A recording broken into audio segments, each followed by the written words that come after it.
ኖላ በድንገት ዲቭን በሽጉጥ ትመታዋለች። በሽጉጥ ስትመታው ትከሻውን ስለነበር ይወድቃል። ሲወድቅ እሷን በድንጋጤ ጥላው ወጥታ ትሄዳለች። በዛን መሀል ዲቭ እንደወደቀ ማንም ዙሪያ ያየው አልነበረም። ግን በሰዓቱ የሰው ያለህ እያለ እየጮኸ ያለ በድንገት ሜላት በር ከፍታ ትገባለች። ሜላት በምትገባ ሰዓት ያየችውን ማመን ያቅታታል። ምን ሆነህ ነው ስትለው እባክሽ ወደ ሆስፒታል ውሰጂኝ ድረሽልኝ ሜላት እባክሽን ሲኖላ በሽጉጥ መታኝ ሄደች እኮ ይላታል። እሷን በጣም ትደነግጥና እንዴት ድፍረት ቢኖራት ነው እንደዚህ አድርጋ የምትሄደው እያለች እሷም ወደ ሆስፒታል ተወስደውና አሳክማው ትመልሰዋለች። ከዛም ተመልሳ ሂዳ ግን ለዋርካ ሲኖላ ዲብን እንደገደለችውና እንደሞተ እሷ እንደምትፈለግ ትነግረዋለች። ዋርካም ማመን ያቅተዋል። ምክንያቱም ይሄን ሁሉ ሴራ እንድታደርግ ያደረገቻት ሜላት ነበረች።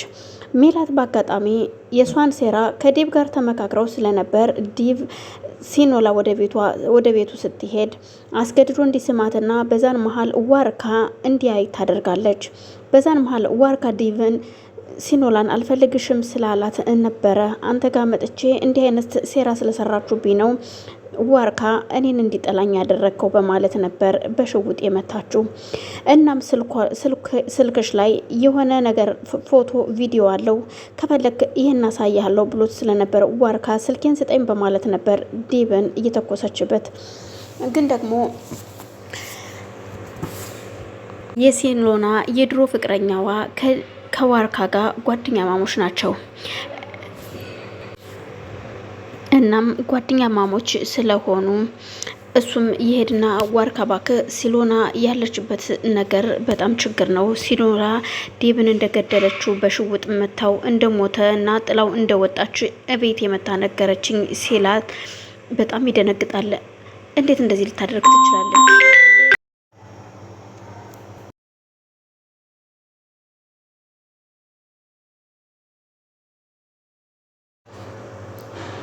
አሁን ላይ ለሷ ወዳጅና ዘመድ ሆኗታል።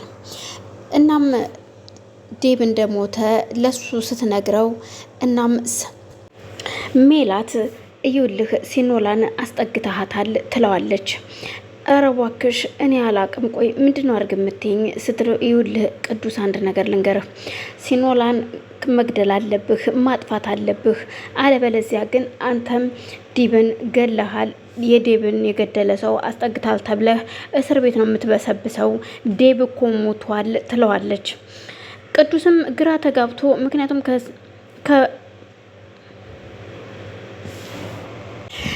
ቅዱስና ዋርካ ሄደው የዴብን ቤት ሲፈትሹ ዴብ የለም እና ቢሞት ኑሮ ዛኮ የት ሄዳል አስክሬኑ እንዴት ሊሄድ ይችላል ብለው ሁለቱም ግራ ተጋብተዋል።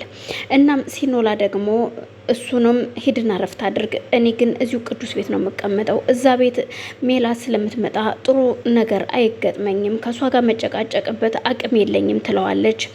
እሱም በቃ እሺ እኔ ልሂድ ይልና ዋርካ ወደ ቤቱ ይሄዳል።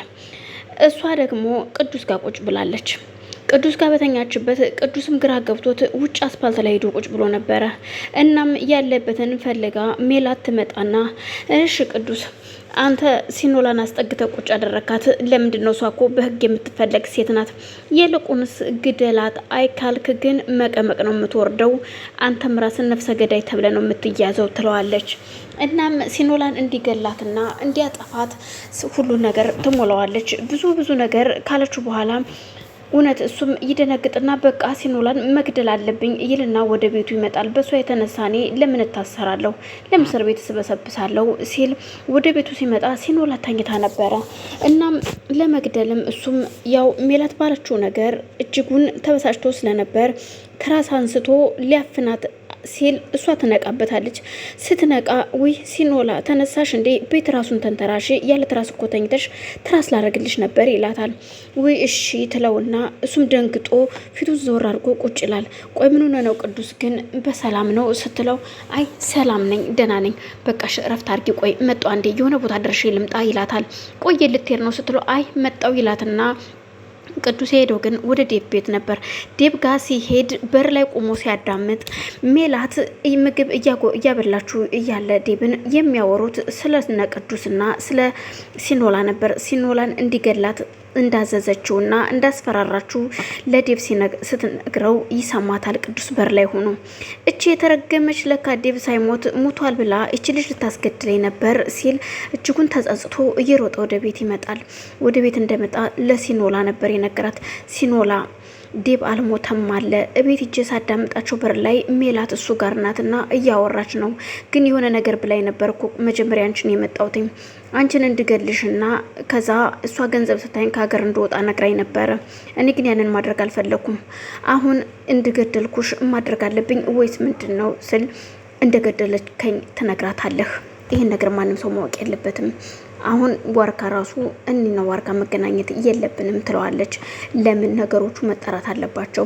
ስለዚህ አሁን እንዴት ብዬ ነው? ቆይ ትደውልልኛለች፣ እደውልልሻለሁ ብያት ነበር እንደገደልኩሽ። እንግዳውስ እንደዚህ አይነት ፎቶ ታሳያታለህ የመግደልህን እንድታምነህ። ስለዚህ እኔ መጠጥ ቤት መሄድ አለብኝ አሁን ይላታል። እኮ ለምን? ምክንያቱም እዛ ትመጣለች፣ እዛ ነው የምነግራት ሲል እያሳምናታል። ሲኖላም እሺ ትለዋለች። ሜላትም ዴብን በቃ እኔ አሁን ሊሄድ ነው፣ ቅዱስ እኮ እደውላለሁ ብሎ ነበር ፈርቶ ነው መሰለኝ፣ ስለዚህ መጠጥ ቤት ሊሄድ ነው ስትለው እኮ ለምን እኔ ብቻዬን ጥለሽኝ ሲላት፣ ምክንያቱም ይፈራል። ልሂድና እስኪ እውነታውን አይቼ ሰምቼ ልምጣ ትለውና እሺ ሳሚኝና ሂድ ሲላት፣ ትቀልዳለህ አንተን ደግሞ ቀስ ብዬ ከህይወት ያስወጣለሁ ስትል ሜላትም ጥላው ትሄዳለች።